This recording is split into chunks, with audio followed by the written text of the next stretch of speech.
Bienvenidos y bienvenidas a Radio Semilla, el podcast de la Red de Guardianes de Semillas, donde hablamos de regeneración ecológica y social.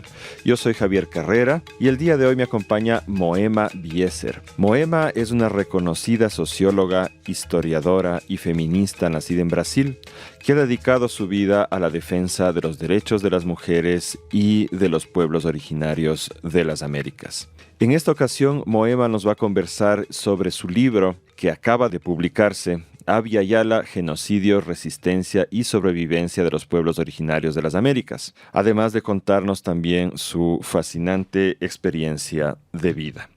Tenemos en esta ocasión el patrocinio de un interesante proyecto nacido en Chile. Libros Cóndor es una editorial y distribuidora de libros enfocada en temas regenerativos, sociales y de desarrollo personal. Está basada, como dije, en Chile, pero realiza distribución internacional. Puedes buscarlos en libroscondor.com. Para quienes se encuentran en Santiago de Chile, les recomendamos visitar su tienda y centro de encuentro en espacioregenera.com, donde podrán encontrar una gama de productos alimenticios y otros de orientación ecológica. Libros Cóndor y Espacio Regenera ofrecen un 8% de descuento en toda su gama de productos para las personas que se hayan suscrito a Radio Semilla. Si quieres ser suscriptor de Radio Semilla y de esa manera apoyarnos para que este podcast pueda seguir existiendo, te pido que visites radiosemilla.com/apóyanos. Espero que les guste mucho este episodio. Para mí es un tema duro, pero fascinante también, y al final Moema nos comparte un mensaje de esperanza que me parece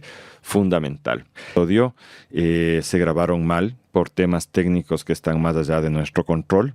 Y por eso es que van a notar que la entrevista comienza de una forma un poco brusca. Pero de todas maneras es una entrevista fascinante, la vida de Moema, y también lo que nos cuenta de la historia de la invasión europea en las Américas, las estrategias de resistencia a los pueblos originarios y esa proyección esperanzada hacia el futuro. Sin más, les dejo en compañía de Moema y, como siempre, nos vemos en el próximo episodio de Radio Semilla. Moema, en Radio Semilla, poder beber un poco de tu conocimiento, de tu sabiduría. Quisiera pedirte, como siempre hacemos en Radio Semilla, que empieces contándonos un poco sobre ti. Queremos saber así sobre tu infancia, dónde creciste, cómo fue tu curiosidad dirigiéndose hacia estos temas que ahora trabajas. Bueno, yo tengo 85 años. Nací en Brasil, en el sur de Brasil, en Caxias do Sul. Mi familia es familia descendiente de inmigrantes italianos cuando hubo todo este proceso de industrialización en Europa, ¿no? Y que ha hecho con que muchos campesinos quedaron en la miseria, sobre todo en el norte de Italia, de donde venimos. Y fue en ese contexto de que Don Pedro II, el emperador, ofrecía tierras, ¿no? Para, por un lado, reemplazar a los esclavos, ¿no? Que antes estaban trabajando en las haciendas, sobre todo en São Paulo. Por otro lado, también había toda esta cuestión de no dejar que todo el sur de Brasil se volviera parte de la provincia cisplatina. Entonces, mi bisabuela, ¿no? Que había quedado viuda, creó coraje y embarcó en un navío en Génova con 11 niños y niñas, 5 sus hijos e hijas y 6 sobrinos que también habían perdido a sus padres por una epidemia, ¿no? Que habían sido atacados sobre todo de pulmón. Y llegando a Brasil, después de pasar la cuarentena en el navío, han embarcado hasta el sur y se decía que eran tierras que estaban disponibles, claro, porque no reconocieron que allá había gente viviendo, que eran los indígenas, ¿no? Los bugres, como los llamaban. Y allí ella literalmente comenzó otra vez todo lo que fue necesario para poder sobrevivir y vivir después.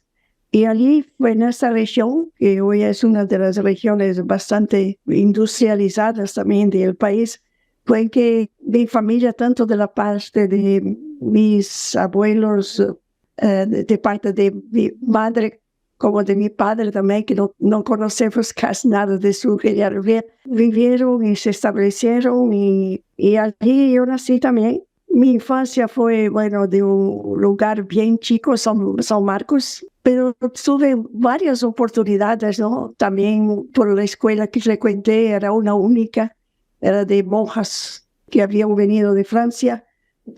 Aprendí el francés, que me está ayudando bastante en ese momento, desde aquel tiempo. Y al principio, realmente toda mi familia vivía de la agricultura de sobrevivencia, como decimos, ¿no? Pero después de empezar a entrar en el comercio, y un tío mío fue invitado por un otro señor que trabajaba mucho con esa cuestión de tierras para empezar a colonizar el oeste del Paraná, ahí cerca de las cataratas de Foz de Iguazú, que era una región prácticamente abandonada, ¿no? Inclusive ni siquiera el dinero brasileño circulaba por ahí, y tampoco el peso, o sea, era libras, o sea, fue cuando de Ituzaingó, ¿no? Se ha vuelto totalmente otra cosa, y como el Paraguay se transformó en Río de la Plata, y bueno, fue una región que era totalmente disponibilizada para los europeos, sobre todo los ingleses, y ahí se comenzó un proceso de colonización bien enmarcado por lo que es la visión actual que se tiene, ¿no? Que las florestas no son útiles, que había que aprovechar que la tierra es buena y dale, ¿no? Y bueno, fue de ahí que se creó también esa municipalidad donde vive mi familia. Pero yo viví durante muchos años en un internato y ahí me formé primero como maestra. En aquel tiempo era la gran cosa para las mujeres, ¿no? Ser normalista y ser profesora primaria. Y estuve durante un buen tiempo dentro de una comunidad religiosa. Pero sobre todo cuando salí, o al final, ¿no? Yo tuve la oportunidad, yo me formé como música, con especialización en piano, pero resulta que hubo muchas coincidencias. Entonces, en esta comunidad donde yo estaba, por coincidir con lo que se llamó en la Iglesia Católica el ayornamiento, fui invitada para ir a Roma, donde era la sede general de una comunidad que estaba espalhada en 14 países de Europa, de Asia, de África y de América Latina. Y me dediqué prácticamente 10 años a eso, ¿no? Y para mí fue una experiencia muy interesante porque adquirí bastantes conocimientos de todo tipo, ¿no? Porque cambiar la iglesia era realmente esta necesidad de entrar en el mundo y salir de una situación donde uno estaba más o menos todavía en 1650 cuando había empezado. Pero mucho cambio. Y cuando yo volví, me confiaron de ir al nordeste de Brasil, donde había algunas pequeñas comunidades que se habían instalado. Y allí yo tuve la gran oportunidad de entrar aún dentro de la iglesia, ¿no? Con algo totalmente nuevo, que fue con los equipos de Nomel de Cámara, que se ha vuelto muy conocido en el mundo como un bastión contra la dictadura militar, ¿no? Y también con los equipos de Paulo Freire, con los cuales he tenido la oportunidad de trabajar durante 2 años. Y me ha cambiado por completo la vida, y desde entonces yo me siento, sobre todo como del punto de vista de lo que hago, lo que trabajo, ¿no? Sobre todo como una educadora popular. Y al principio, en los años 60, 70, ¿no? Trabajé mucho así con las comunidades de base, ¿no? En el área rural. Y bueno, fue allí que la policía me buscó como uno de los posibles personas que estuvieron contra el gobierno y que debían ser encarceladas, etc. Por suerte yo tuve la oportunidad de ser avisada y salí de Brasil, y bueno, ahí empezó toda una otra historia de mi vida, ¿no? Y fue cuando también yo encontré con quien es hoy mi marido, Marcelo Gondi. Entonces, en un principio, yo acompañé su tesis de doctorados, que fue sobre la comunidad andina, y el título fue Comunidad Andina, Explotación Calculada. Fue una pequeña comunidad del interior de Perú, donde se mostraba claramente que había de vez en cuando un momento de mucha explotación directa y otras veces un trabajo mucho mayor de asimilación de los indígenas que hallaron, sobre todo quechuas en el Valle del Mantar, al interior del Perú. Y claro, ¿no? Yo como educadora popular, todo bien, yo aprendí así el español, ¿no? Cuidando de ovejas y respondiendo los cuestionarios y también preparando personas de allí mismo, del pueblito, ¿no? Para hacer sus entrevistas. Y no me sentía a gusto, ¿no? De estar estudiando a la gente e irme con Marcelo a Manchester. Y de allá se sacarían algunos otros libros, ¿no? Y bueno, el equipo de Manchester se iría otra vez ya a algún otro sitio en América Latina o en África, en algún lugar. Entonces, antes de salir de la comunidad, le hicimos a la comunidad una devolución de lo que habíamos recogido con las entrevistas y los cuadernos que ellos tenían, ¿no? Escritos en un español bastante quechuizado, que yo no entendía casi a veces, pero me sentía a gusto de poder estar así, de alguna manera, retribuyendo a la comunidad lo que habíamos recogido de lo que ella nos había traído. Y claro, fue para mí un shock, yo diría, este contacto con la academia, porque en el esquema, ¿no?, de que Marcelo hizo su doctorado, que era un sándwich entre la Universidad Iberoamericana de México con Manchester, era increíble todo eso de cómo el conocimiento era realmente un modo de producción capitalista, ¿no? Se recogía toda la información como materia prima, ¿no?, de las personas que se entrevistaban, de los estudios locales, y bueno, se iba trabajando y bueno, ¿dónde llegaba toda esa producción de ese conocimiento que se quedaba en esa red de intelectuales? En las prateleiras de las universidades, y eso a mí nunca logré sentirme parte de este mundo. Entonces yo tenía un sueño que volviendo a América Latina, yo podría al tiro, ¿no?, empezar otra vez a embreñarme en esta floresta que podía ser la educación popular, pero resulta que cuando llegué a México, en la visa que me han dado, estaba escrito que yo estaba allá para estar al lado de Marcelo Groundín y depender económicamente de él. O sea, yo estaba prohibida de trabajar. Entonces fui haciendo cositas aquí y allí, hasta joyas sin mucho valor yo estuve vendiendo. Y intenté volver a la música y aprendí un poco de guitarra, que no tenía como tener un piano, ¿no? Traté de reconocer mis documentos, pero como todo es tan lento, ¿no? Cuando tuvimos que salir de México todavía no habían sido reconocidos los títulos académicos, pero ocurrió alguna cosa bien importante para mí, que fue en el contexto de 1975, ¿no?, donde México era prácticamente el paraíso de los exiliados, ¿no? Allí se encontraban montoneros tupamaros, gente de ELN, en fin, todos los partidos de toda América Latina, la gente que tenía que escaparse de la dictadura, muchos se iban a México. Entonces yo entré en este otro mundo de la izquierda latinoamericana y fue allí que ocurrió en 1975 la primera conferencia internacional de Naciones Unidas sobre mujer, desarrollo y paz. Y bueno, el grupo de Bolivia, que tenía ya un comité boliviano, ¿no?, al cual hemos sido invitados porque Marcelo, mi marido, había trabajado 17 años en el altiplano con quechuas y con aymaras, había escrito una gramática quechua, una gramática aymara, la gente lo conocía, ¿no? Y las mujeres dijeron, ¿por qué tú no vienes con nosotros?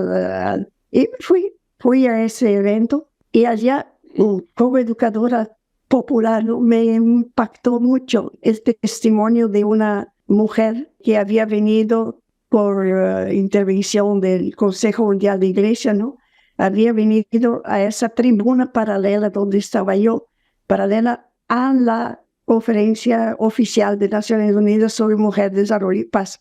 Ella se llamaba Domitila Barrios de Chungar. Y ahí estábamos unas 5,000 mujeres, la casi totalidad, y todas mujeres profesionales, ¿no? Periodistas, abogadas, pedagogas, cientistas sociales. Y la única mujer que estaba allí, que era una mujer realmente de la clase obrera, y que se apropiaba del micrófono, fue esta señora. Y me impresionó mucho desde el inicio. Yo le ofrecí, si quisiera, como veía que mucha gente la quería entrevistar después de sus intervenciones, le ofrecí para traducirle, ¿no? Al inglés, al francés, al español, al italiano y al portugués, que eran los idiomas que yo consigo hablar. Y fue de ahí que me nació la idea de que todo lo que ella había dicho acá, los 2 minutos que le daba en la tribuna, si se pudiera hacer algo un poquito más compacto, ¿no? Y que yo le propuse un día de hacer un cuaderno, alguna cosa que pudiera circular en América Latina. Ella aceptó después de algunas dudas y empezamos a entrevistarlo personalmente, pero también yo la acompañé en varias actividades que ella pudo hacer con sindicatos y la universidad, con asociaciones, con campesinos. Y de todo eso resultó un testimonio que se llama Si me permiten hablar, que era una frase con la cual ella empezaba cada vez que tenía que intervenir en la tribuna. Inclusive, por suerte nuestra, pero mucho por el apoyo de los bolivianos que estaban en el exilio, ¿no? El libro se publicó en 14 idiomas.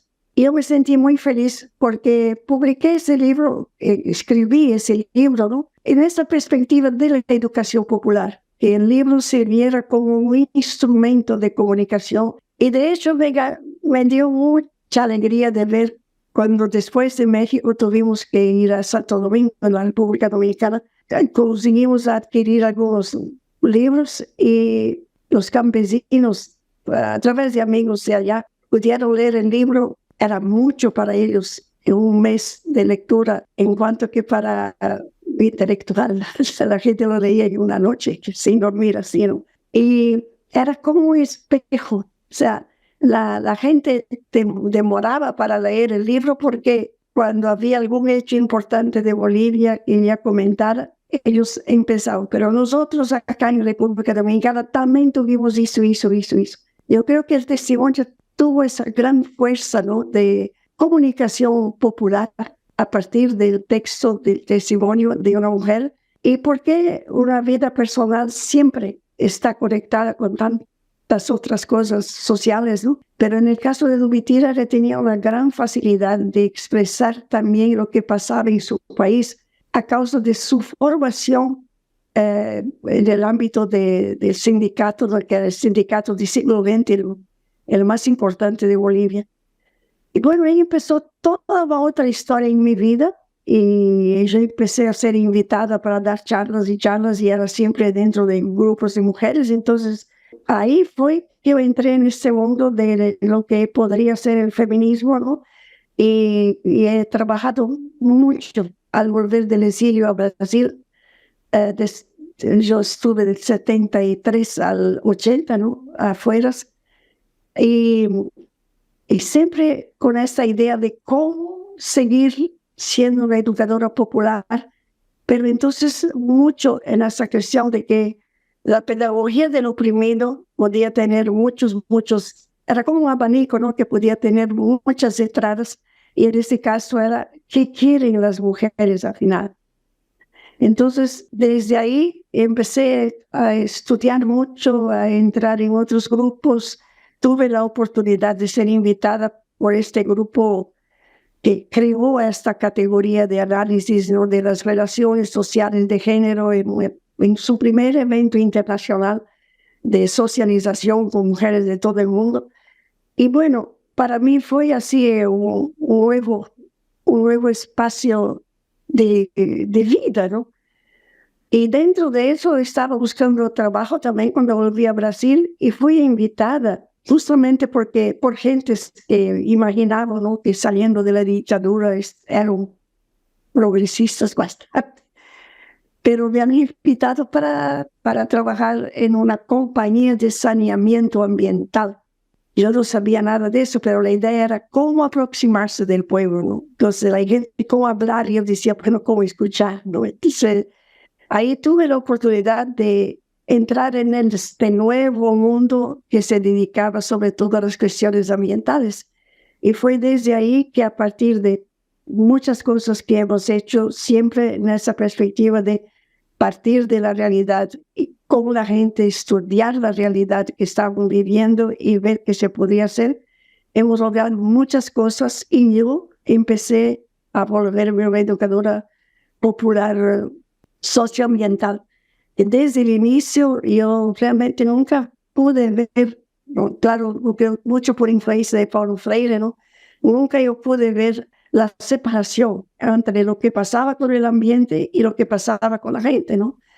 Entonces, en eso estuvimos haciendo muchos trabajos que fueron bastante importantes, ¿no? Como para dar un otro tono a toda esa onda, ¿no?, de investigaciones y creación de, como diría, de instituciones también, o consejos municipales del ambiente, etcétera, etcétera.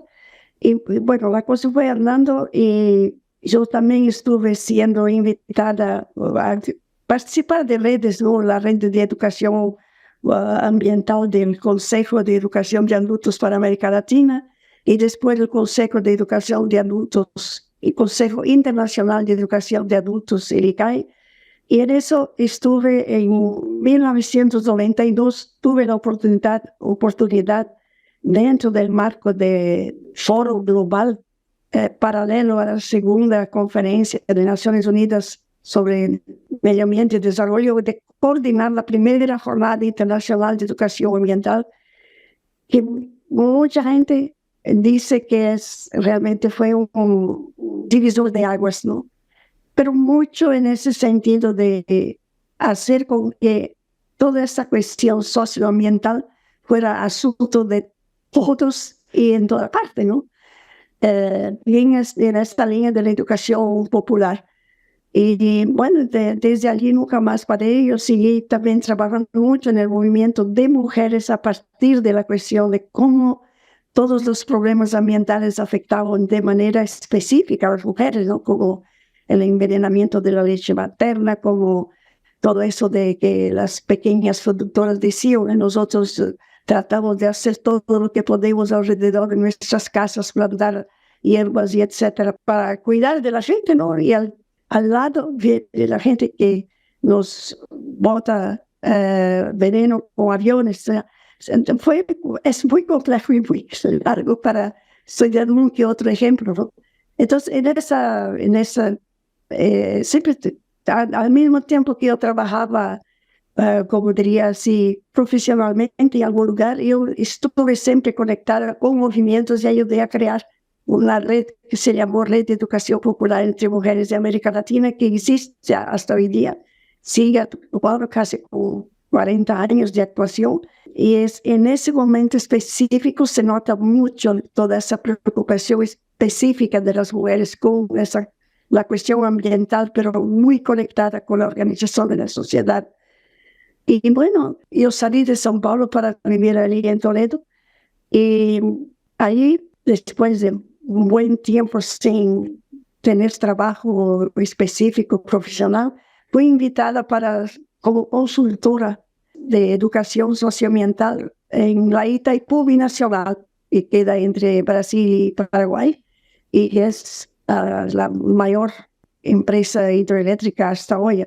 Y ahí fue toda una transformación de la propia empresa, ¿no? Desde su misión, que en vez de solamente generar energía eléctrica, ¿no? Ella debería pensarse como una empresa que genera energía eléctrica con energía socioambiental. Leonardo Boff estuvo bastante con nosotros para estar en esto de la cuestión más, como diría, también espiritual, ¿no? Y bueno, ahí estuvimos durante 10 años y después seguí, entre uno y otro, siempre he escrito alguna cosa, no tengo 8 libros publicados y la última publicación nuestra fue esta publicación que hice con mi marido, ¿no? Que se llama Abya Yala, Genocidio, Resistencia y Sobrevivencia de los Pueblos Originarios de las Américas. Justamente, Moema, este es el tema que nos convoca el día de hoy. ¿Este libro que han escrito ustedes está por publicarse o ya se publicó? Tengo entendido que el lanzamiento es en estos próximos días. Sí, el libro fue escrito en portugués.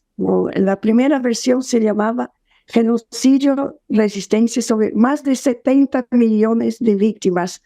Genocidio, Resistencia y Sobrevivencia. Después se publicó esa versión comercial que tuvo como título principal Abya Yala, porque nos pareció que era Abya Yala ese movimiento que después puedo explicar un poco más, que se da hoy día en América Latina, ¿no? Por iniciativa de los pueblos originarios, se vuelve de una importancia bien mayor cuando uno sabe lo que pasó antes, ¿no?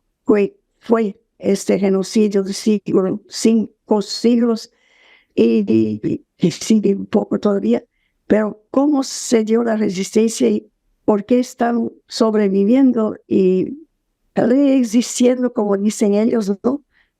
O reviviendo también. Y ahora, el viernes, el día 12 de octubre, estoy muy feliz que se lanza el libro en español. Y por Libros Cóndor de Chile, ¿no? Pero también va a ser lanzado al mismo tiempo en Argentina y en España. Entonces, para mí es una alegría muy, muy grande para mí, para mi marido. Y la otra cosa que quería decirte, porque seguramente voy a entrevistar, pedir que les entreviste a ustedes. El libro está siendo planteado como la base, ¿no? Para una película y una serie sobre Abya Yala. Entonces, todo eso son buenas noticias, son granitos de la que se agrega una construcción grande que se hace necesaria. Y entonces, también quería decir que ya salió en francés, ¿no? Y con un capítulo al final, ¿no? Un epílogo que ha sido escrito por un indígena aquí de Canadá. Y entonces, bueno, eso se va haciendo así, pero estoy muy feliz de poder hablar de eso en esta entrevista con ustedes aquí en Radio Semilla. Moema, antes de continuar con el libro, yo quería agradecerte por este relato de tu historia de vida, porque ya eso ya sería el material para el podcast suficiente. Aún si no habláramos del libro, ha sido fascinante poder escuchar ese testimonio, ¿no? Mientras tú hablabas, yo pensaba en todas estas historias que nos tejen a la gente de América Latina. Pensaba incluso en mis padres, en sus amistades, en todo lo que tuvieron que pasar en la década de los 70, en la década de los 80, ¿no? Y ha sido muy, muy valioso y es realmente un honor tenerte aquí con nosotros, con toda esa experiencia. Entrando ya en el tema del libro, básicamente de lo que entiendo, el libro relata la historia de la invasión de América, tomando mucho más en cuenta el lado de la gente que vivía aquí, el lado indígena, y recopila mucho de la información que ha ido surgiendo en los últimos años sobre la dimensión de la tragedia que se vivió acá. Entonces, como está en el subtítulo la palabra genocidio, yo quería pedirte que primero empecemos definiendo un poco qué es el genocidio, por qué han usado ese término ustedes, y luego entremos ya un poco a analizar los casos que ustedes presentan en el libro. Y hay muchas definiciones, pero hay una definición también de Naciones Unidas, ¿no? Habla del genocidio como son procesos que tienen como propuesta, ¿no? El exterminio de grupos humanos, ya sea por su religión, sea por su raza, ¿no? Sea por la ocupación territorial. Entonces, lo que ha pasado acá, que ha sido un acúmulo de esas diferentes variables, ¿no? Porque el genocidio se ha hecho en gran parte por ser habitantes de ese territorio que los europeos querían conquistar, pero también por motivos religiosos, una vez que los indígenas eran considerados paganos, diabólicos, etcétera, ¿no? Y es la forma de darse el genocidio también puede variar mucho, ¿no? Puede variar en el sentido de que, como se ha dado acá, ¿no? Tú puedes envenenar poblaciones enteras, ¿no? Tú puedes, o también a través de guerras, ¿no? A través de ocupaciones. Eso es lo que se dice, ¿no? Genocidio cuando se trata de grupos humanos identificados por alguna forma que se quiere descartar del universo, de la sociedad. Ya, y partiendo de esa definición, entonces, ¿qué tenemos en las Américas? El libro, ustedes lo dividen en 5 secciones, ¿verdad? Hablemos un poco de esas 5 secciones o regiones. Entonces, era muy difícil al principio escoger, empezamos rescatando un poco datos de diferentes países, ¿no? Pero primero es que para los indígenas inclusive, ¿no? La división por países es una división totalmente artificial, ¿no? Por ejemplo, hoy día todavía nosotros tenemos guaraníes, ¿no? Por ejemplo, en Brasil, en Paraguay, donde el guaraní todavía es un idioma oficial. Bolivia, Argentina, entonces todos esos son territorios que ellos habitan y independiente del país a donde estén, se están reconociendo como guaraníes. O tal vez también todavía los Yanomamis, ¿no?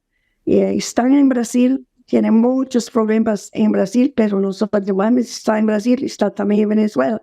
Y así se podría ver otros grupos, ¿no? Que comparten territorios que son territorios fronterizos y que tienen bastantes problemas, particularmente a causa de esta cuestión, ¿no?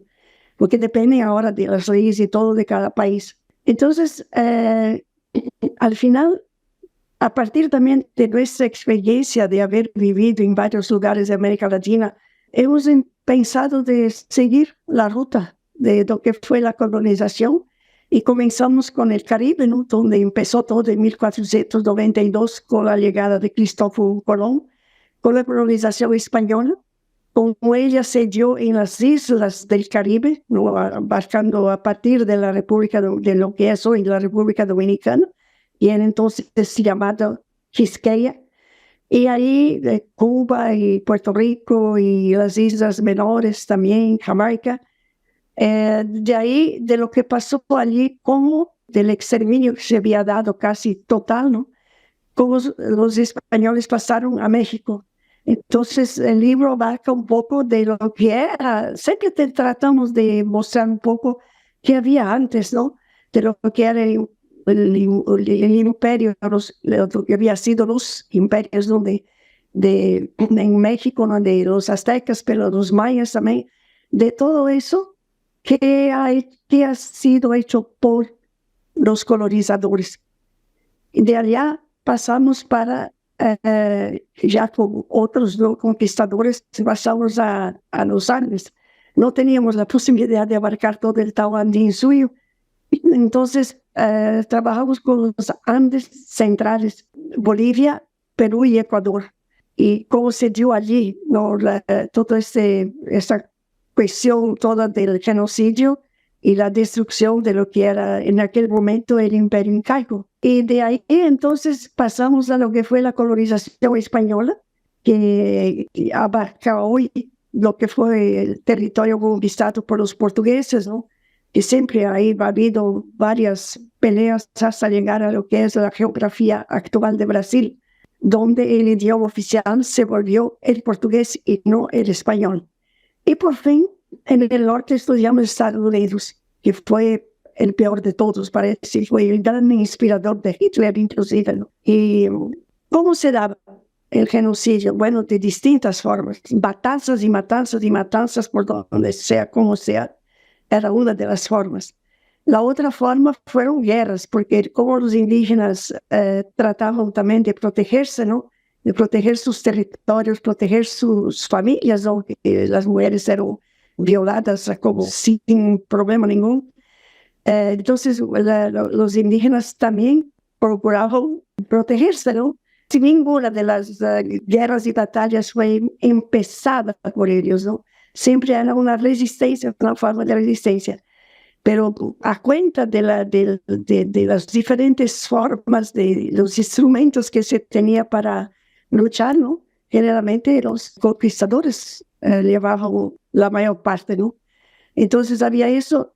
Había también una cosa bien triste que fueron las epidemias, ¿no? El envenenamiento de ropas que se daban para los indígenas. Y una otra forma también de genocidio fueron los tratados, en el sentido de que se simulaban tratados que después al tiro no se cumplió y reempezaba entonces otra vez la guerra, etc. Y algo que se habla muchísimo actualmente en Canadá a través de un gran movimiento que abarca hasta el gobierno y las iglesias y las poblaciones de los autóctonas, ¿no? Fue este genocidio cultural que tenía como mote, ¿no? Maten el indio para no matar al hombre, era un slogan, ¿no? Y la idea era de que los niños aprendieron a deshacerse por completo de su propio origen. Y eso se daba a través de los pensionatos, a donde se imponía todo, ¿no? Tenían que cambiar de nombre, no podían hablar más su idioma, no podían más usar sus ropas originales. Todo era dado, desde el corte de cabello, que para ellos era también algo muy significativo, y también toda la enseñanza, ¿no? de la religión cristiana, y poniendo como cosa del diablo lo que ellos habían aprendido de sus padres. Entonces, ese genocidio cultural que ha hecho con que se han perdido también idiomas, ¿no? Idiomas, y además de todo lo que es la expresión de los idiomas, que no era la lectura y la escrita nuestra, sino a través de artes, a través de leyendas, a través de cuentos, a través de músicas, de rituales, ¿no? Y todo ese contenido tan fuerte que tiene la espiritualidad indígena, todo eso eran formas de genocidio que se dieron en toda parte, con variables, ¿no? Y en algunos lugares también con una gran, como diría, énfasis, ¿no? En la cuestión de la esclavitud en los centros mineros. Eduardo Galeano describe bien lo que fue, por ejemplo, ¿no? La esclavitud de los indígenas a través de las minas de Potosí en Bolivia, ¿no? Y también se sabe mucho de lo que fue la explotación minera en México, ¿no? Entonces, esas eran formas de matar a la gente, porque la manera de tratar era como que la gente se muriera, mucha gente dentro de la mina, ¿no? Y los que salieron de la mina salieron en tales condiciones de salud que no tenían más sobrevida. Pues eso sería en gran resumen, ¿no? Las diversas formas de genocidio que se dieron. Moema, frente a esto que tú estás contándonos hoy, que si bien tienes información más nueva y realmente tu libro es un resumen impresionante, muy fácil de leer, pero no siempre ha habido esta corriente de pensamiento que dice que fue una gran matanza aquí en las Américas, pero frente a eso, del otro lado siempre se ha discutido diciendo que esto es la llamada leyenda negra y que no es verdad. Y que la gente que vino de Europa vino bien intencionada y que los datos exageran y que ahora en realidad tenemos estos otros datos de cuánto tuvo que ver las epidemias, ¿no? en la muerte. ¿Cómo ves tú esta respuesta que se suele dar, este término de la leyenda negra? Bueno, la gente tiene que ir a los datos, a los hechos, ¿no?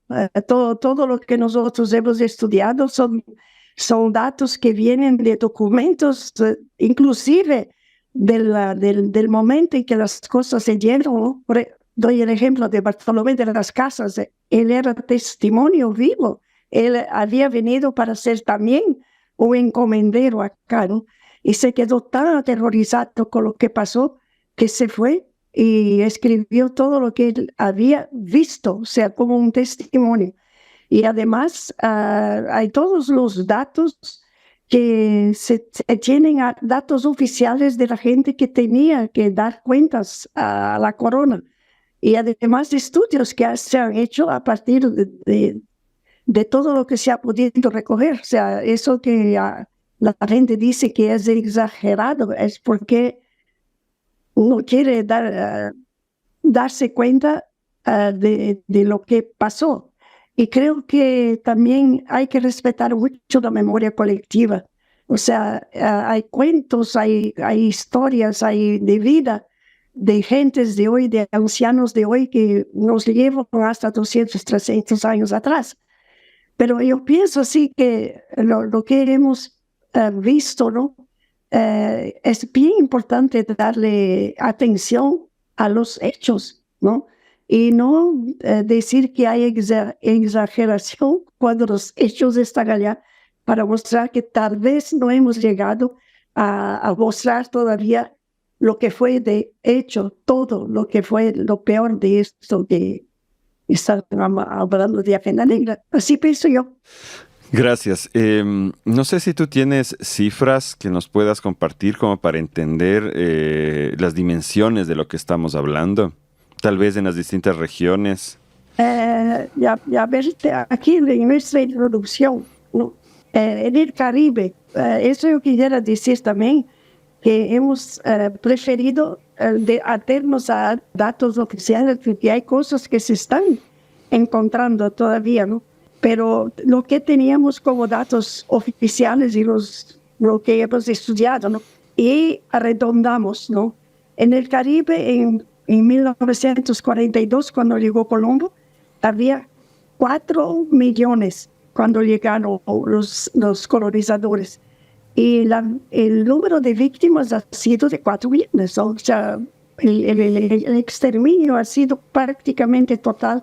Algunos pocos grupos bien pequeños en las islas menores es que han podido sobrevivir. Perdón, y en el caso del Caribe entonces se extinguió prácticamente toda la población indígena.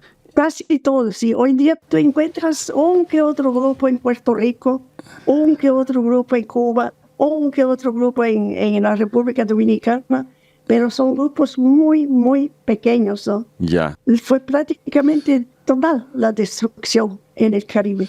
En México, en 1500, que fue cuando comenzó, ¿no? Con Cortés, había 25 millones de habitantes. Y el número de víctimas del genocidio fueron de 23 millones, han sobrado 2 millones.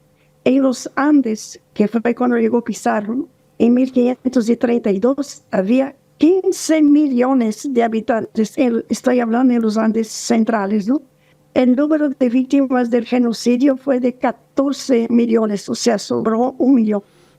En Brasil, en 1500, cuando llegó Pedro Álvares Cabral, de Portugal, eran 5 millones. Algunos hablan entre 5 y 6 millones, pero el número básico es 5 millones. Y el número de víctimas fue de 4 millones.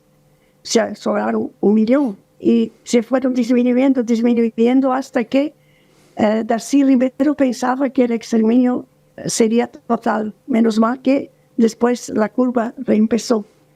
Y en los Estados Unidos, en 1607, cuando llegaron los ingleses, eran 18 millones. Se sabe que vivían en esta región.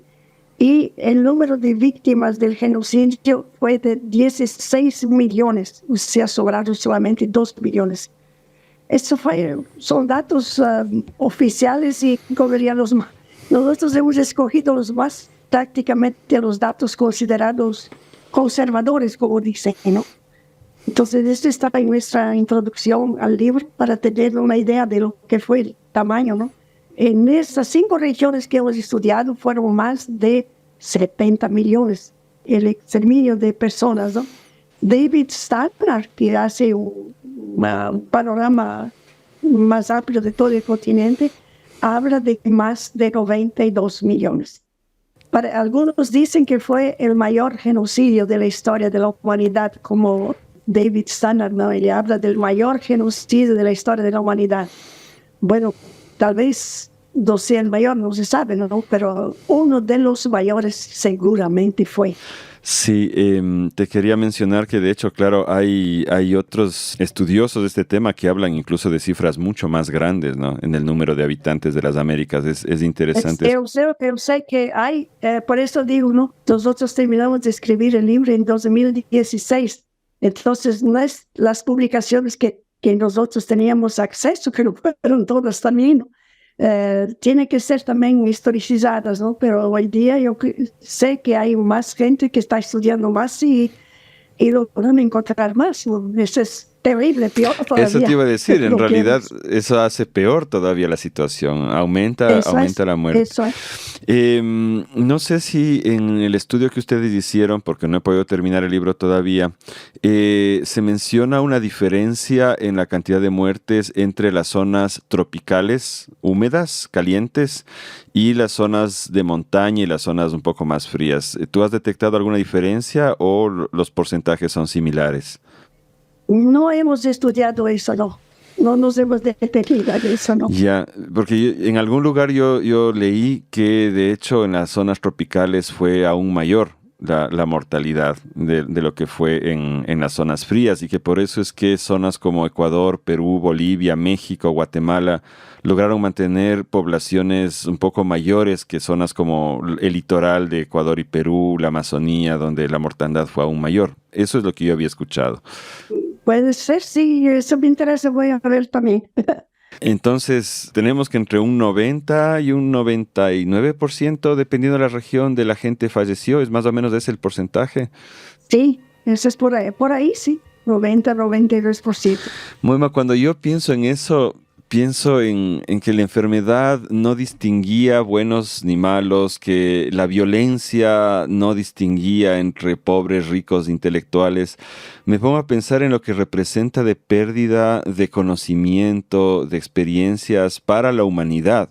¿Cuántos filósofos, Increíble. poetas, científicos, cuánta gente valiosa se perdió?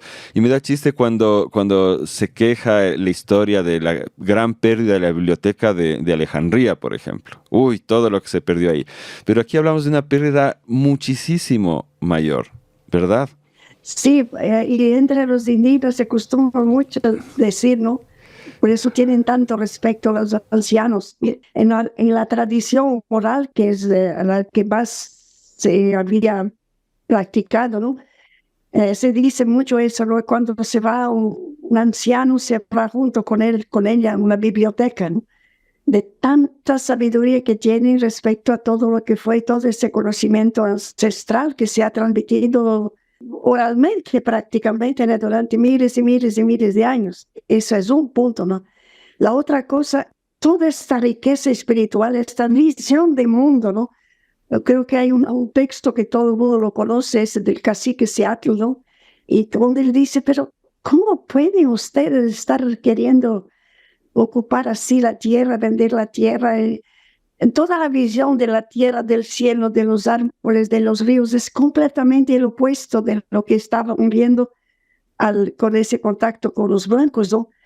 Pero también todo eso que ha sido, inclusive ya de imperios, ¿no? Que han existido como el de los incas, de los aztecas, de los mayas, ¿no? Ese tipo de construcciones, esta forma de trabajo, por ejemplo, ¿cómo se dice en español? Las escaleras de Machu Picchu. O sea, en lugares íngremes, como la gente sabía organizarse para producir, era todo tan fuerte y tan sabio, ¿no? Yo pienso que la quinoa, por ejemplo, ¿no? O la chía, ¿no? La quinoa se sabe que son miles y miles de años que es recogida, ¿no? Como alimento para ellos. Y hoy día, por esa cuestión toda de los procesos capitalistas, ¿no? De importación, etcétera, prácticamente hay comunidades indígenas que no pueden más servirse de la quinoa como alimentación porque tienen que comprarla y se ha vuelto un asunto que se sitúa en dólar, ¿no? O sea, es mucho, mucho lo que la humanidad ha perdido, ¿no? En términos de arquitectura, matemática, todo. Los mayas tenían una sabiduría increíble, ¿no? Nosotros no hemos podido atenernos a estudiar mucho eso, pero en cada inicio de capítulo siempre tratamos de mostrar un poco lo que había en aquel lugar, ¿no? De conocimiento adquirido, de formas de convivir que eran muy preciosas, ¿no? Inclusive hay cosas que se saben, ¿no? Que eran mucho más fuertes, ¿no? Allá en Perú, por ejemplo, yo creo que en Cusco, es en Cusco que hay una catedral que fue dizimada por un terremoto, pero solamente alcanzó lo que habían construido los españoles por encima del templo incaico, ¿no? O sea, tenían conocimientos. Nadie sabe cómo se construyó Sacsayhuamán, por ejemplo, ¿no? Todo eso se perdió, se perdió. Y la influencia, sin embargo, de América en Europa y en el resto del mundo, ¿no? Sin embargo, fue enorme, ¿no? Y estaba pensando, cuando mapeamos el origen de los cultivos, el momento en que se expande el maíz, la yuca, la papa, hacia el resto del mundo, ¿no? Y ahora son alimentos que son fundamentales tanto en Asia como en África como en Europa. Y también las ideas, ¿no? Hay un libro que a mí me fascinó de David Graeber, el inicio de todo, The Dawn of Everything, donde él habla cómo, y él lo define así, la intelectualidad y la filosofía política de los nativos americanos tuvo una influencia directa en las ideas de la democracia moderna, la Revolución Francesa y la Constitución de Estados Unidos. No sé si has explorado un poco ese tema. No, pero sí que lo creo bien. Algunas cosas que he leído llevan a eso, ¿no? Y yo pienso, cuando también hoy día, ¿no? Algunas cosas, creo que Leonardo Boff en su libro sobre el casamiento de la tierra con el cielo trae todo lo que tenemos en la toponimia nuestra, ¿no? Que cada nombre tiene un significado, no son nombres porque sí, porque fue una persona importante, son nombres que tienen un significado en relación al territorio generalmente, ¿no? Y toda la cuestión de la alimentación nuestra también, ¿no? Hay mucho que nos viene de eso de que tú hablas, ¿no? Y uno ni sabe, ¿no? O sea, somos bastante ignorantes, ¿no? Entonces todo pensamos a partir de lo que vemos del inmediato, sin ese conocimiento de nuestra parte también que nos ayudaría bastante a parar de pensar que los indígenas son los salvajes que no tienen conocimiento, que tienen que ser educados. Lo que tú hablabas en tu entrevista de las ONGs que estaban enseñando a los indígenas a hablar, a plantar ensaladas europeas, etc. La ignorancia es muy fuerte todavía de nuestra parte con relación a todo eso. Sí, yo pienso igual. Ahora, frente a todo este genocidio, no es que la gente se quedó pasiva. Tú hablas en tu libro también de los procesos de resistencia. Sí. A lo largo de estos siglos. Cuéntanos un poco de eso, por favor. En cada región las resistencias han sido distintas, ¿no? Pero si uno puede poner de una manera más general, más genérica, ¿no? Una de las cosas era, en portugués se dice fuga, escapar y escapar. Una de las fugas más increíbles que se sabe, ¿no? Porque hay recorridos de no sé cuántos miles de kilómetros, es la de los guaraníes allá en esa región de Brasil. Y yo también entrevisté una vez un indígena que está ahora viviendo en São Gabriel da Cachoeira, en Amazonía. Y yo pregunté de la tribu Boré.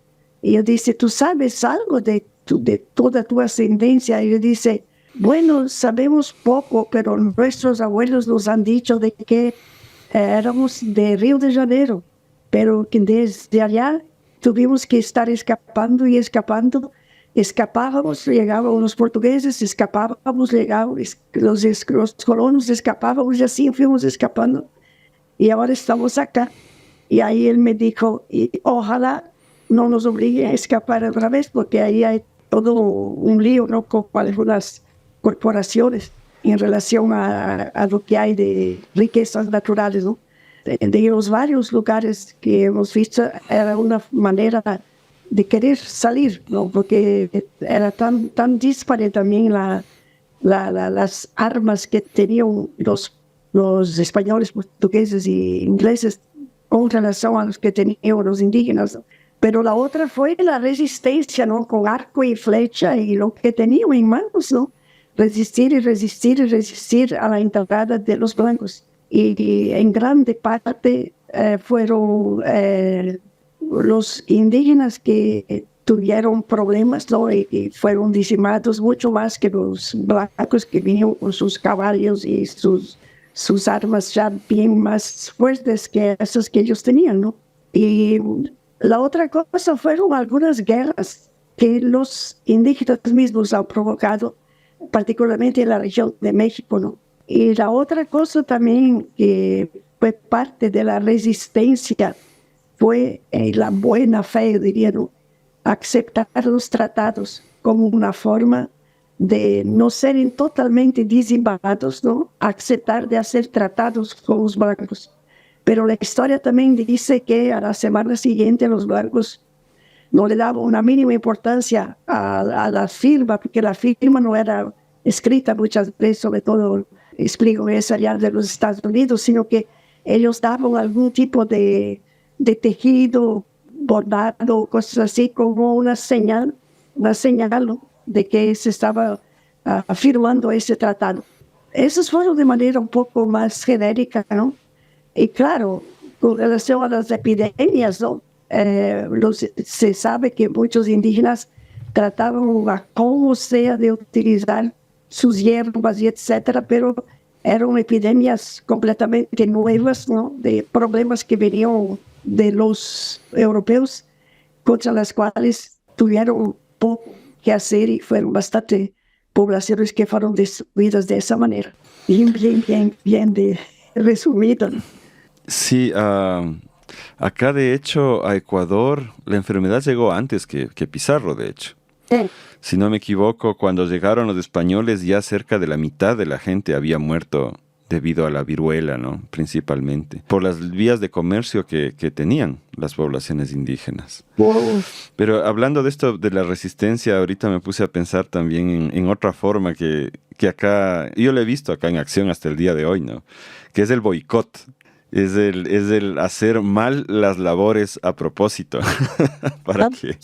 Sí. Claro, es una forma de boicot y digo, es una cosa que arrastramos de herencia colonial hasta el día de hoy en Ecuador, no sé, en otros países como sea, pero ya es una cuestión cultural, de sí, ¿para cuándo va a estar el muro construido? Sí, para mañana, y no, el muro está en 2 semanas, o en 3 semanas, o nunca. No sé si tú has considerado esto entre las formas de resistencia.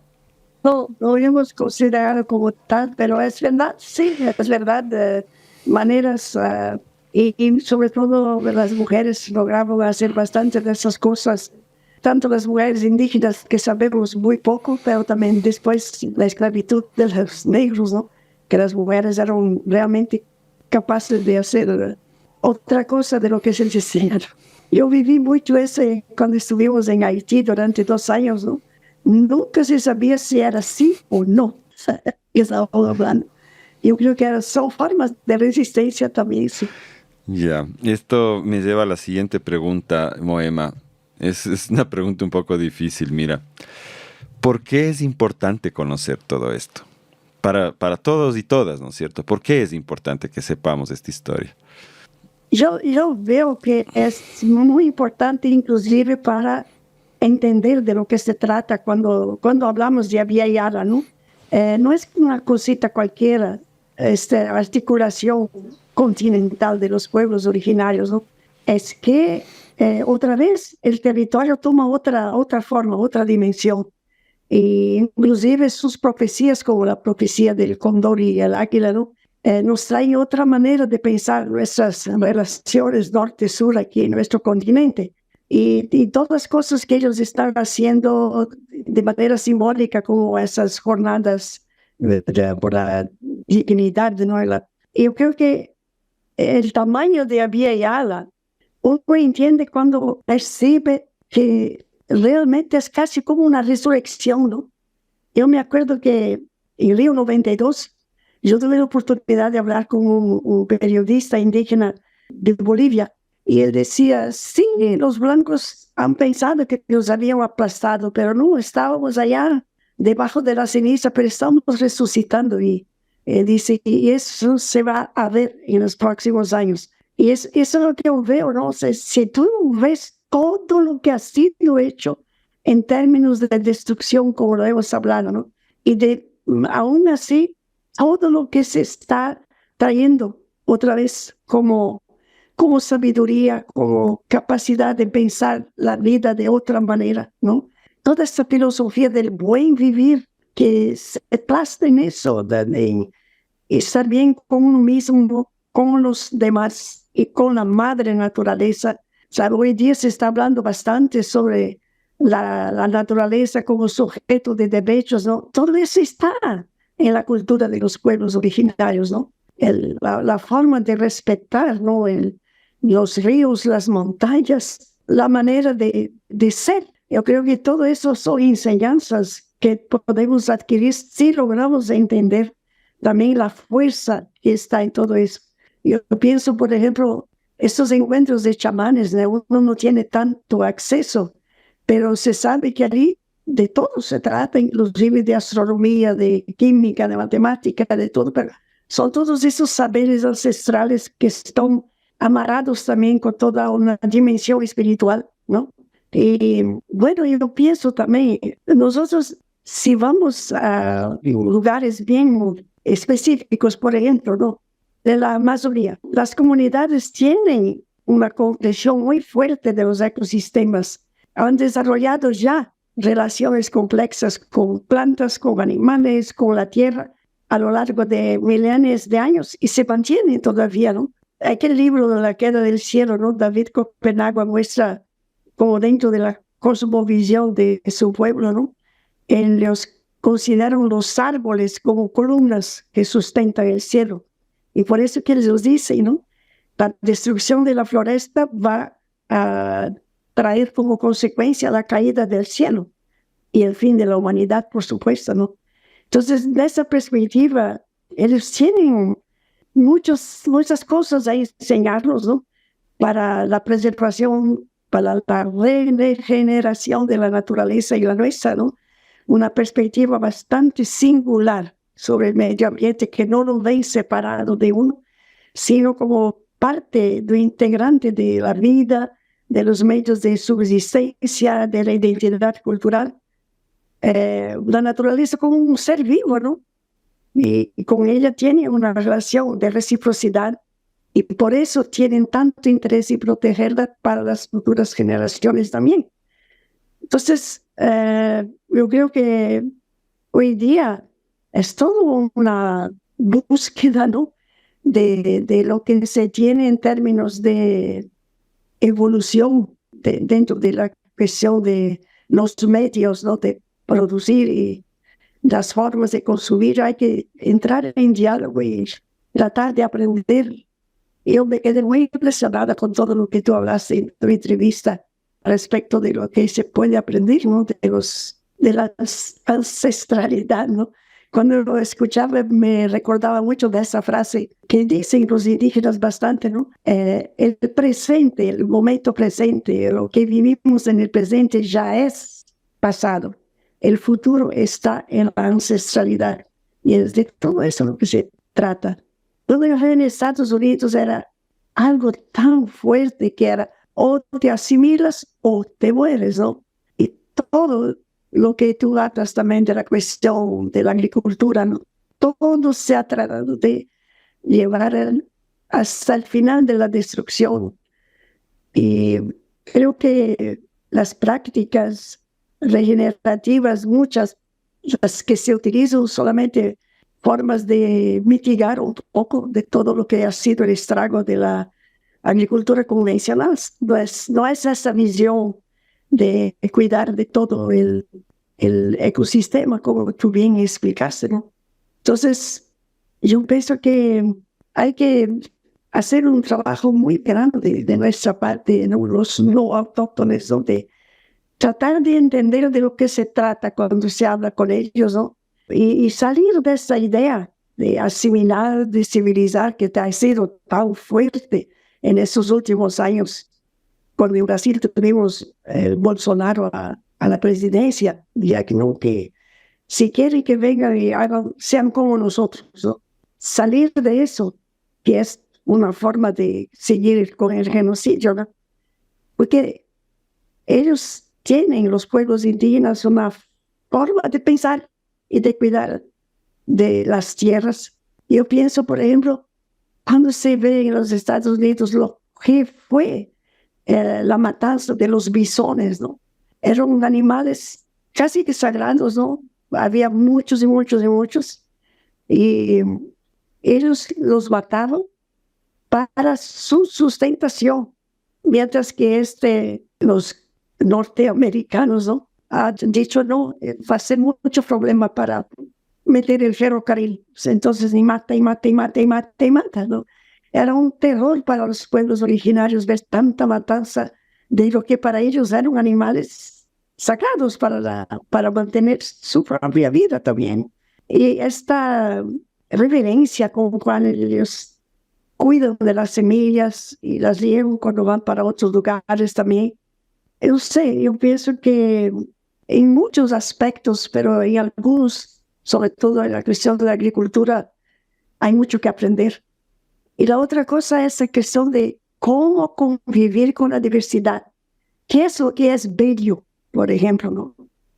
El arte indígena tiene una belleza incomparable en sus más distintas manifestaciones, pero tenemos que aprender a apreciar esta belleza y sobre todo el significado. A mí siempre me ha impresionado cuando, por ejemplo, en las exposiciones que ellos hacen y eventos, ¿no? Todo lo que ellos hacen, una arete, una pulsera, todo tiene un significado, no es solamente para un enfeite, como se dice en portugués, ¿no?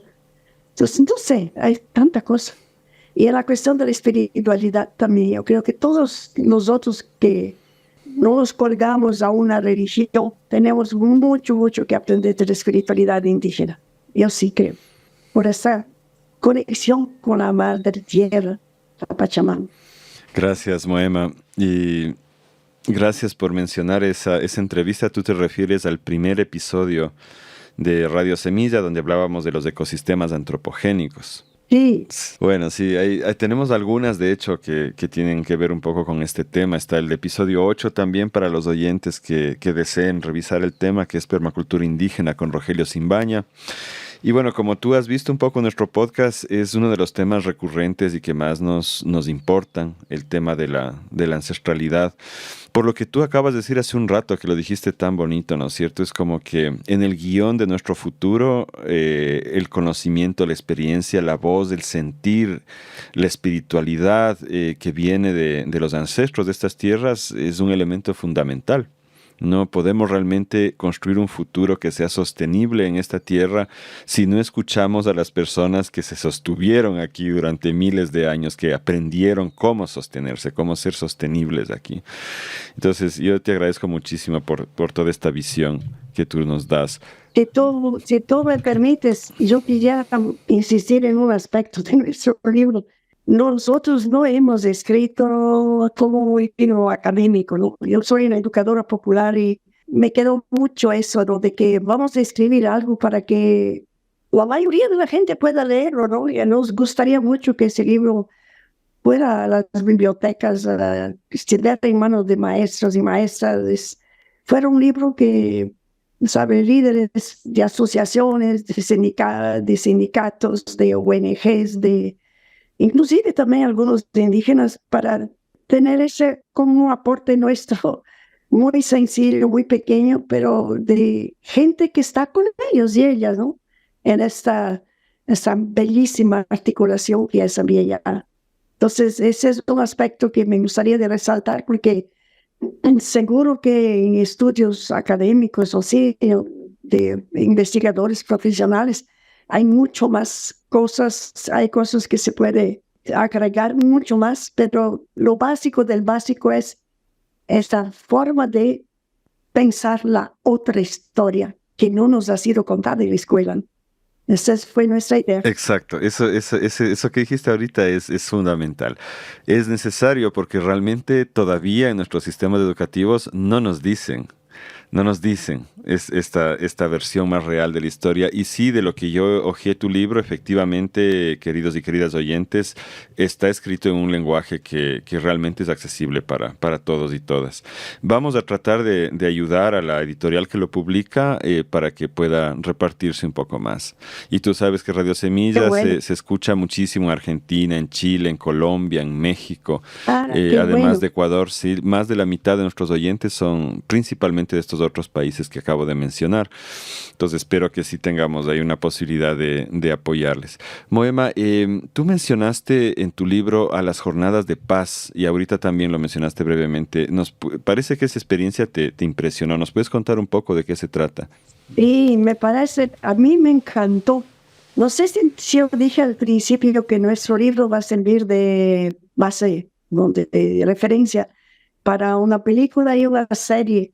Y una de las cosas que no podemos pensar es que quizás debería empezar con esta mención de las jornadas de paz y dignidad. Entonces, como yo decía, ¿no? Era este indígena que me habló en Río 22, que estaba toda esa cultura indígena, todo ese saber, todo esa visión estaba debajo de las cenizas, pero que estaba resucitando, ¿no? Y en ese contexto también de 1992, y dentro de ese espíritu de la profecía del águila y el cóndor, donde nos dicen que en algún momento el sur y el norte se van otra vez a encontrar, y por eso las jornadas de paz y dignidad tienen como telón de fondo, yo diría, ¿no? Esa profecía. Entonces, acá hace 4 años, ¿no? Hay un grupo que sale de Alaska y el otro que sale de Patagonia o algún país cercano a Patagonia, y ellos recorren a pie, ¿no? Corriendo y andando, van recorriendo a pie los más de 9.000 kilómetros que separan esas regiones, y se van a encontrar en algún lugar de América Central, generalmente en Guatemala o México. Y van pasando el bastón. Entonces hay un grupo que llega hasta un cierto lugar, para en ese lugar y va a otro lugar y va hasta llegar juntos. En cada lugar que ellos paran, hay toda una serie de eventos, ¿no? De encuentros interculturales, ¿no? Donde ellos tratan de traer algo de lo que significa este servicio de la profecía del cóndor. Y no pudieron traer la última, no pudieron hacerla por cuenta del COVID, ¿no? Creo que en 2024 va a ser la próxima. Y es algo muy fantástico eso, porque te imaginas el continente entero del tamaño que es, de tener gentes que hacen eso a pie, caminando con la madre tierra. Y cada vez ellos discuten un tema. Una vez para los niños, otra vez para las semillas, y así. A cada vez van trabajando un tema específico, y sobre aquel tema, en sus diferentes paradas, ¿no? Ellos van hablando de ese tema con aquella comunidad que los recibe. Es algo totalmente voluntario. Ellos solamente piden, ¿no?, apoyo en cada municipalidad a donde se paran, ¿no? Ellos piden el apoyo para alojamiento, comida y algunas cosas más para seguir el viaje. Qué hermoso. Es muy hermoso. Otra cosa que así me deja con mucha curiosidad, ¿no? Es lo que es posible. Debe haber alguna forma de divulgación, pero a la cual yo no tuve acceso, ¿no? De qué es este encuentro anual de los chamanes, ¿no? Y otra cosa que yo creo que mucha gente podría hacer muchísima, sobre todo los que se dedican a estudios, ¿no? Los académicos, por ejemplo, ¿no? Los estudiantes, aprender de todo lo que los indígenas habían junto con los demás, ¿no? De Nueva Zelanda o de cualquier lugar del mundo, lo que ellos han traído ya para las conferencias de Naciones Unidas, sus intervenciones. Hay un trabajo increíble para allí escuchar qué dicen ellos, cómo interpretan ellos lo que hay que hacer ahora para la humanidad. Yo creo que ahí hay una escucha, una mirada que puede ayudarnos bastante, porque por lo menos un poquito de lo que ha acompañado, ¿no? Se nota que solamente en la conferencia de la COP de París es que han comenzado a escucharles, ¿no? Sobre esa necesidad de escucharlos, de realmente poner en práctica todo este número 169 de la Convención de la OIT. Hay que escuchar quién está en el territorio para saber si se puede no tocar, cómo se debe hacer. Y eso está muy difícil porque aun cuando algunos países, yo pienso que en algunos asuntos Bolivia ya ha señalado sobre eso, ¿no? Aunque quisieran hacerlo de otra manera, ya está tan dominado por contratos hechos con las grandes corporaciones que queda difícil, ¿no? Entonces es un cambio realmente global al cual estamos siendo llamados por los pueblos originarios. Ahora que dices eso, me diste justamente esta visión. Es como que quienes queremos un futuro, un buen futuro en América Latina, no nos queda más que unirnos al proceso de resistencia que los pueblos originarios han hecho. Es decir, eso es lo que estamos haciendo en realidad, porque ellos llevan ya 500 años resistiendo y los Eso temas en los que nos preocupan, el bienestar de nuestra familia, la buena alimentación, la soberanía en nuestros territorios, el agua, las semillas, ¿no es cierto? Y la naturaleza misma, son las cosas que ellos han estado defendiendo todo este tiempo y ahora nos estamos uniendo a esa lucha. Las florestas, ¿no? Toda esa cosa totalmente nueva de los ríos voladores. Uno sabe que los indígenas ya lo trataban, ¿no? Hoy día nos hablamos bastante respecto de la Amazonía, su influencia allá en la cuenca del Plata, ¿no? Se trae como algo nuevo, un conocimiento nuevo, y no, se sabe que los indígenas sabían lidiar con toda esa visión distinta, ¿no? De lo que puede hacer a floresta en pie, como nosotros decimos. Moema, ha sido... Tengamos mucho placer en eso. Sí, ha sido realmente una entrevista muy iluminadora. Yo te agradezco mucho por compartir tu espíritu con nosotros de esta manera. No sé si quieres decirnos algo para cerrar la entrevista. Sí, a mí me gustaría decir que me encanta la iniciativa de la red de guardianes de las semillas, y yo pienso conectar a ustedes con una red de guardianes de las nacientes, no sé si se dice así en español. Sí, sí se dice. Nacientes, ¿no? Porque el espíritu es el mismo, ¿no? ¿Cómo preservar el agua desde ahí, de donde ella llega, ¿no? Y no contaminarla al tiro, luego enseguida en el primer rincón donde ella llega. Y a mí me parece sí que el espíritu de red es bien importante, y a mí me gustaría mucho de contribuir en eso, de seguir contando redes de redes. Yo me acuerdo que, imagínate, en 1990 creo que fue, Betinho ese que había comenzado ese movimiento contra el hambre, no, la pobreza y por la vida, él decía, es tanto conocimiento que ya existe en la humanidad, ¿no? En personas como ustedes, grupos que ustedes representan, ¿no?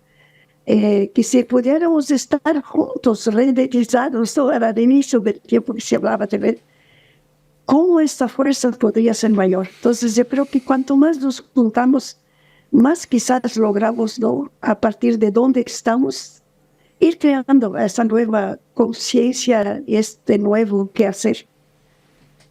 Cada uno en lo suyo, pero junto con los otros. A mí me encanta de saber que puedo contar con ustedes para aprender más, y eso es muy grande. Gracias, Moema, qué honor. Y muchas gracias de nuevo por estar con nosotros. Queridos y queridas oyentes de Radio Semilla, espero que hayan disfrutado muchísimo este episodio y, como siempre, nos vemos en el próximo de Radio Semilla.